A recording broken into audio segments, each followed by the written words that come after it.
Hello, dear students. How are you doing? I hope you are doing well. I am also fine. I'm calling upon all senior 5 students doing history to join me on the radio for a history lesson. Please welcome to the radio learning program produced by Rwanda Education Board with support from UNICEF Rwanda and in collaboration with Inspire, Educate, and Empower Rwanda. I am your teacher, Teacher Charles. Please get your notebooks and sit next to the radio. All right.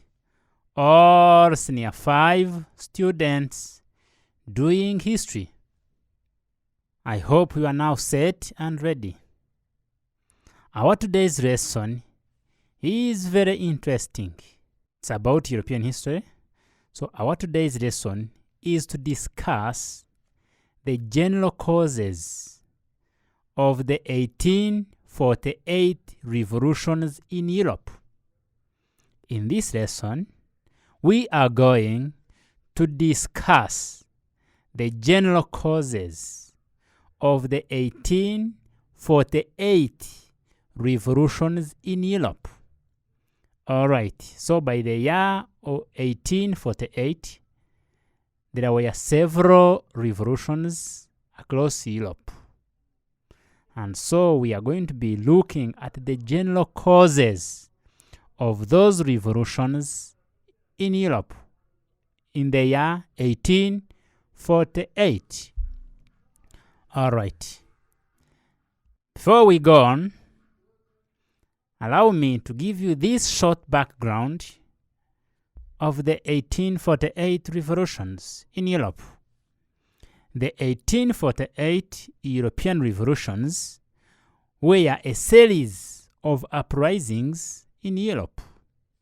The revolutions were started by the middle class and the nobility who demanded constitutional and representative governments, and by workers and peasants who also revolted against capitalist practices that were responsible for poverty.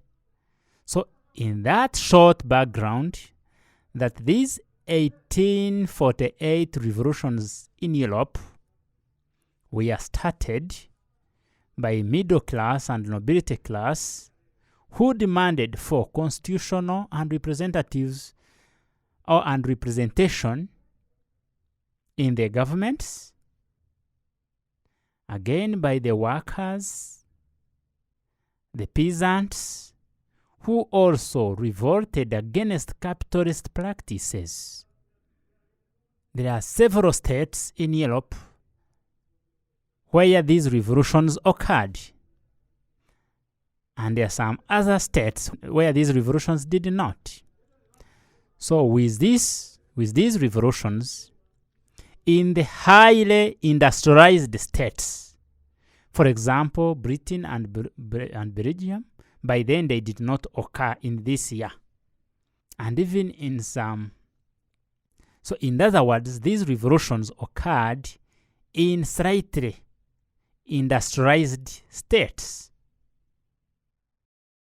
Please, I beg you to listen attentively and take notes in your notebooks.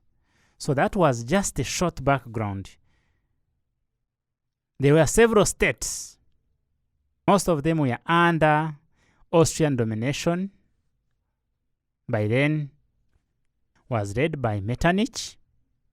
And please, let's start the general causes of these 1848 revolutions in Europe.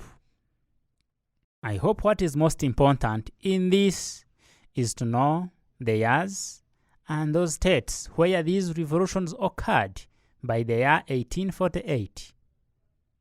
And the causes Today we are going to look at the general causes of all the revolutions in Europe. Then later we will talk about specific causes in individual states. But our today's lesson is focusing on the general causes of the revolutions, 1848 revolutions. The first cause was the need to end the unfair decisions of the Vienna Settlement. The Vienna Settlement aimed at safeguarding against future French aggression and formed buffer states by bringing the Italian and German states under the control of Austria. This did not respect the principle of nationalism.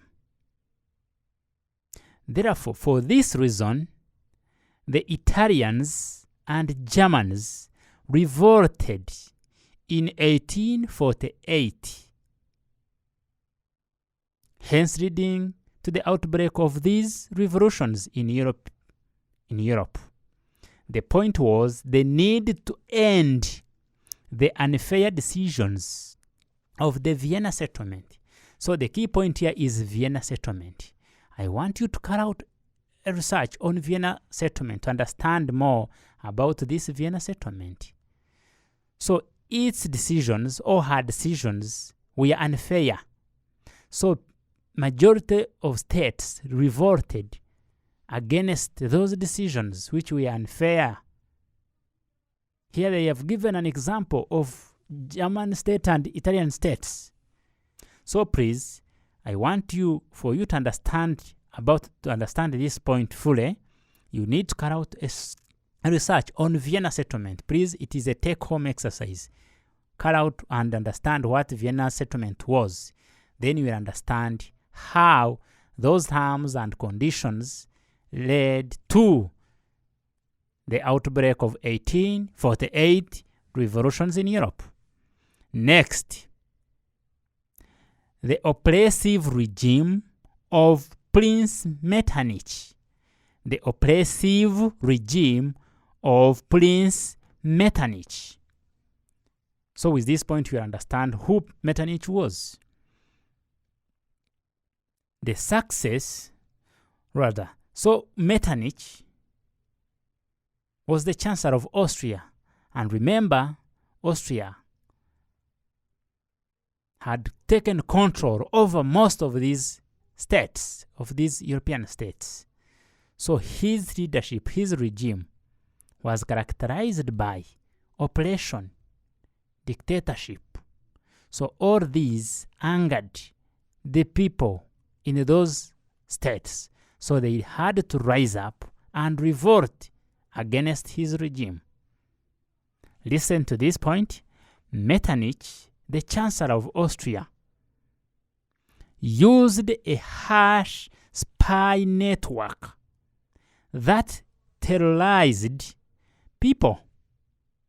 This forced the Germans and Italians to rise up for independence. That Metternich employed a harsh spy network that terrorized people.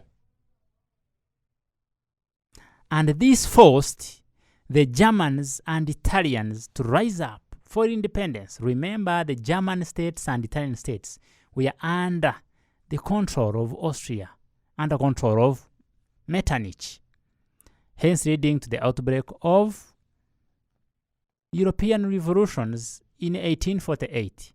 And these revolutions actually started in Italy, in Syria. Then they spread across other European states.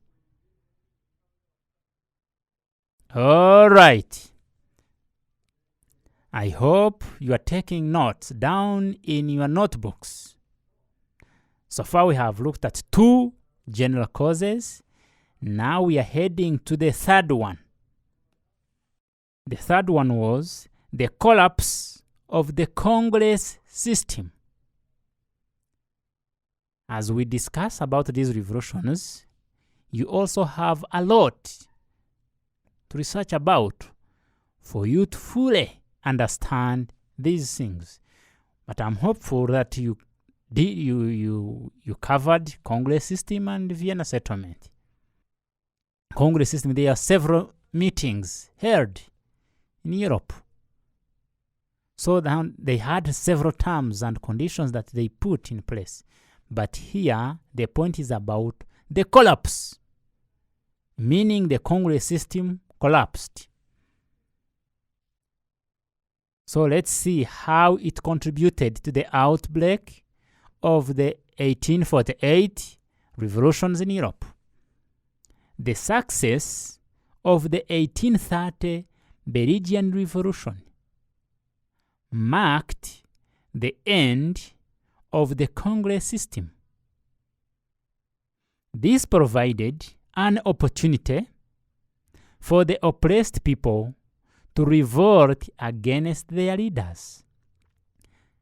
You get the point here, that the collapse of the Congress system. So to understand this point, you also have to understand what the Congress system was. I still have to add you more activities for research. You also have to research about the Congress system. So, with the outbreak of the 1830 Belgian Revolution in Belgium, it also inspired and encouraged other states to rise up against their leaders, to rise against their governments, hence leading to the outbreak of the revolutions, meaning the Congress failed to stop the outbreak of these revolutions.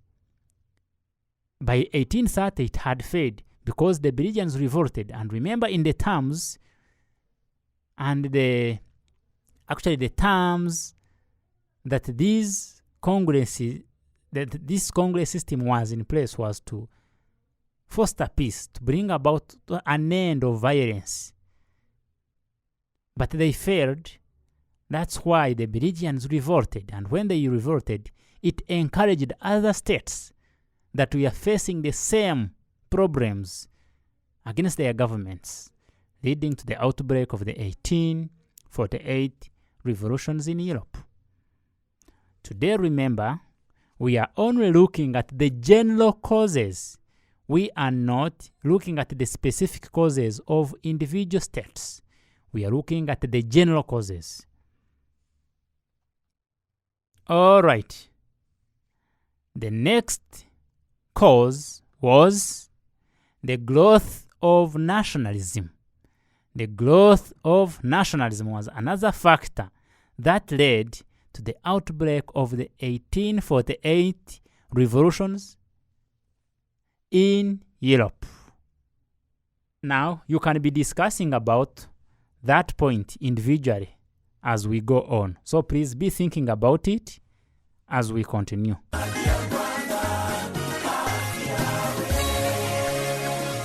All right. Thank you so much and welcome back from that. I hope you have individually discussed about the growth of nationalism, how the growth of nationalism contributed to the outbreak of the 1848 revolutions in Europe. So let me add you something on what you have thought about. Because of nationalistic feelings, the Germans and the Italian states rose up to demand for respective national unifications. Elsewhere in Europe, people demanded for constitutional rule and an end to despotism. So here we are talking of the rise of nationalism, that the feelings of nationalism, the love for their nations, the love for their countries rose. And when it rose, majority of the people rose up to demand for this because they agitated that they also want to have constitutions, democracy, all those feelings. So they ended up revolting for them to get them from their despotic governments, hence leading to the rise of 1848 revolutions in Europe. That was number 4. I hope you are noting them down in your notebooks. Let's go to number 5, another general cause. the rise of new personalities in European politics. When we talk of personalities, we are talking of characters. We are talking of people, the charismatic leaders of then. So that there rose new personalities in Europe. They came with new ideas for their independence. They were charismatic. They mobilized their people to fight against the then governments that we are despotic, we are corrupt, we are dictatorial, for them to gain their independence. So now, let's listen again to this. That these personalities included Mazzini. I am giving you examples of these people. Mazzini, Garibaldi of Italy. There was also Louis Kossuth of Hungary. Von Bismarck, and Stephen Baron of Prussia, Louis Blanc, and Lamartine of France. These are some of the examples of the personalities who helped their states to gain their independence through these revolutions. New personalities mobilized support against the oppressive rulers of Austria. Of course, when they mobilized masses, they mobilized support from their people to rise up against the rulers of Austria. Remember Austria. All these states, most of these states, we are under the control of Austria. So they mobilized people to fight for their rights, to fight for their independence, hence leading to the outbreak of the European revolutions of 1848 across most of the European states. So these personalities contributed a lot. They provided leadership. They mobilized masses. They led them into the revolutions, hence leading to the outbreak of the 1848 revolutions in Europe. The next one, I hope you are taking notes down. The next cause was Nacho Calamities. Nacho Calamities. So we want to talk about the Nacho Calamities and how they led to the outbreak of 1848 revolutions in Europe. There was bad weather, for example, in 1847, which resulted in too poor agricultural performance. This also resulted in food shortage, increased food prices, which intensified the misery of poor peasants and urban centers. I hope you are getting this point. Due to poor weather by then, around 1847, there was also poor agricultural performance, meaning agriculturists failed to harvest due to poor conditions. And this led to increased food prices because the demand now was higher than the supply. And again, this challenged the poor peasants who didn't have money to counteract this challenge. So they failed to buy these foodstuffs. Then they died of hunger. Remember, demand was higher than supply. They were unemployed. They didn't have resources. They didn't have money to get food. And again, on this problem of natural calamities, they even broke diseases like cholera, typhoid, and tuberculosis. And these diseases led to death in large numbers. And the most challenging here was the leaders' reaction towards these problems. The problem of poor harvest, which led to hunger, the problem of disease outbreak. So here now, the problem was about the leaders, how they reacted. Here, the leaders provided no solution to the situation or to the condition. The government became unpopular. Thus, the survivors were easily mobilized to revolt against their governments, hence leading to the outbreak of the 1848 European revolutions. So you can get this point.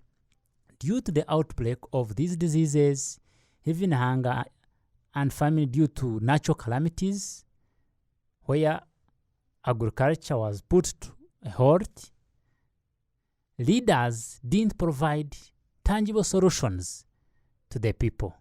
And this made them to rise up and fight against the leadership, hence leading to the outbreak of the 1848 revolutions. This spread across most states. All right.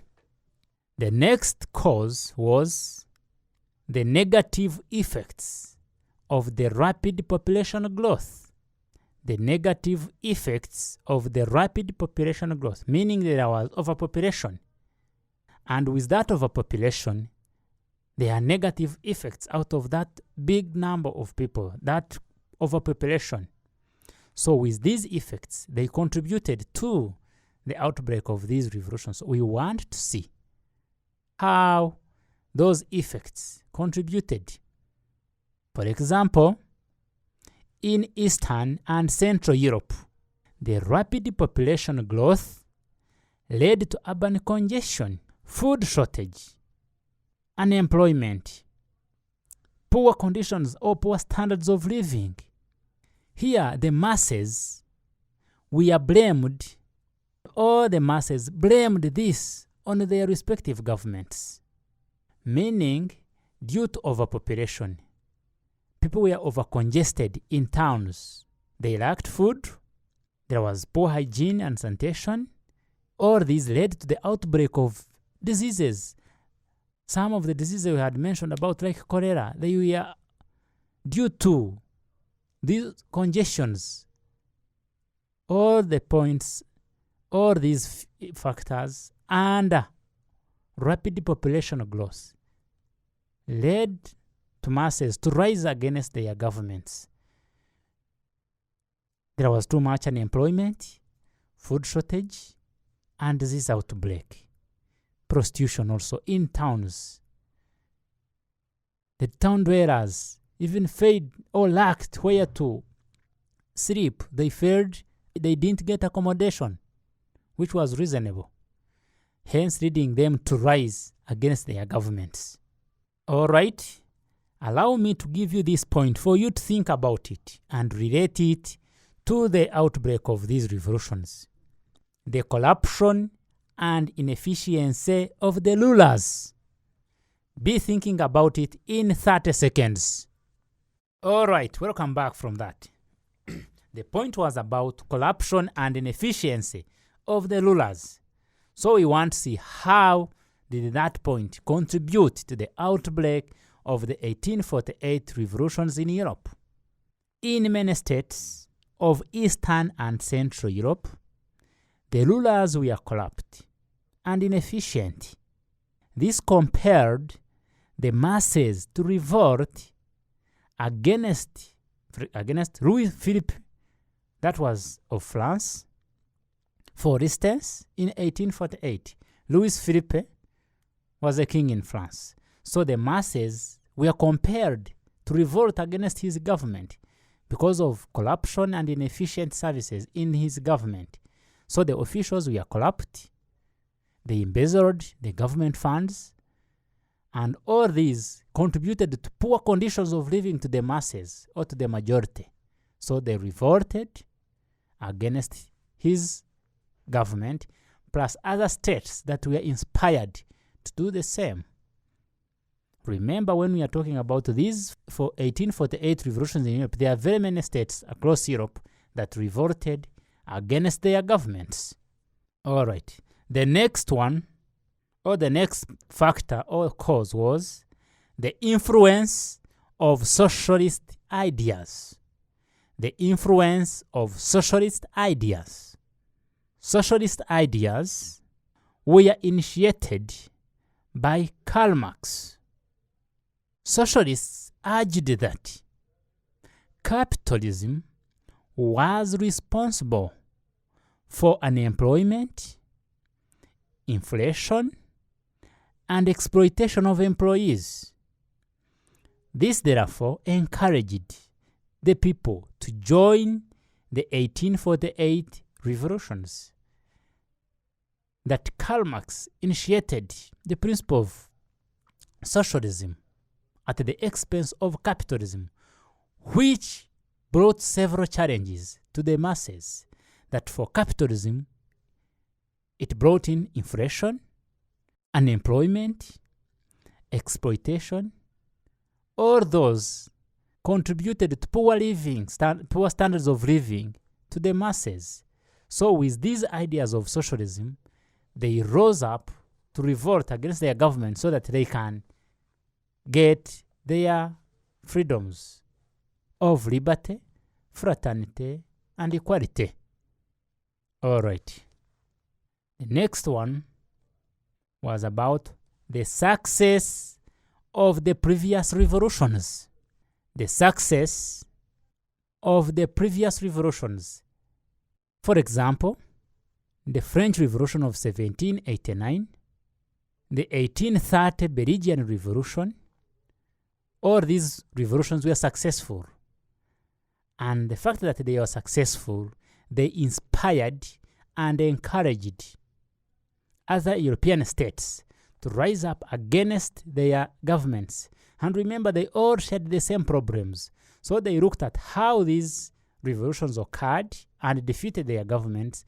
So they were also encouraged and inspired, even motivated, to rise up against their governments, hence leading to the outbreak of the 1848 revolutions in Europe. Here, because the oppressed people believed that their struggle would be successful, like in France and in Belgium. All right. As we are about to conclude or to end these general causes of the 1848 revolutions in Europe, I want to give you this point and you also think about it in only 20 seconds. The negative impact of industrialization. The negative impact of industrialization also led to the outbreak of the 1848 revolutions in Europe. Be thinking about it as we are about to conclude this. All right, welcome from that.